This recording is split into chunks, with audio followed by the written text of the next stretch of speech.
These jeans are made for walking. Coincidentally, both my grandfathers were blacksmiths in the old country. I always thought that neither of them was big or strong enough, and they became tailors here. But I think I get the connection. They were good with their hands. I know my daughter Robin inherited her mechanically inclined genes from them, and my Zadie's brother, my great-uncle Dave, an inventor of household gadgets. Robin had always been our hands-on, go-to, fix-it person.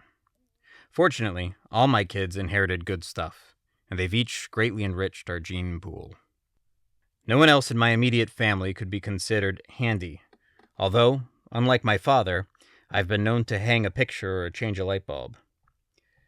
Other than that, we've always hired people to do things.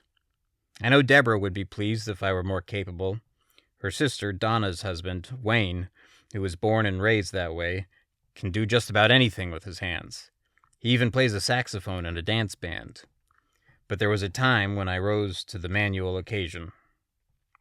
I'd done some acting in high school and college, and in community theater productions, and after college, I worked as a professional actor. We were paid small salaries, with a San Francisco Children's Theater Company. So when we first moved to the Hollywood area, I thought, naively, that maybe I could make a living at it there. But I knew that first you must study. That's what everyone did. The landscape was, and always will be, crowded with acting teachers and coaches, but I had no money to take classes.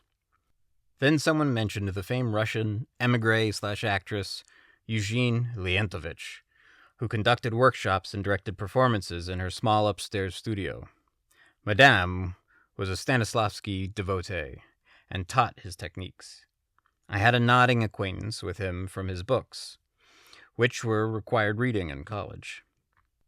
I went to see her in a nondescript building with the real estate office on the ground floor, across from the first hamburger Hamlet restaurant in Hollywood on Sunset Boulevard near Doheny Drive. She was tiny, of indeterminate age, certainly no longer in her prime, but she still acted in films and had great panache. She was authoritative but sympathetic. She put me to work repairing ancient upholstered chairs in her studio theater in exchange for acting lessons. I enjoyed the lessons for several months and was rewarded for my limited performance ability, not my repair efforts, with a co-starring role in Thieves' Carnival.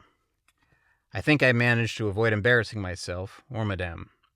But later our relationship came to an untimely end, partly because of an unfortunate incident during an acting exercise.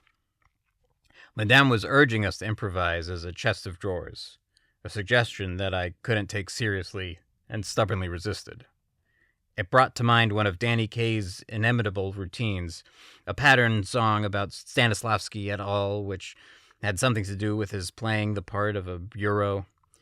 When I asked her, with tongue firmly planted in cheek, but good-naturedly, I thought, whether she preferred our drawers open or closed, Madame was not amused.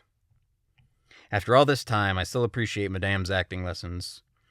My genes must have helped me out there, but I know they pretty much failed me in the repair department, and I'm extremely grateful that, so far as I know, none of the chairs ever broke under one of Madame's patrons as a result of my clumsy handiwork, and neither one of us was ever sued.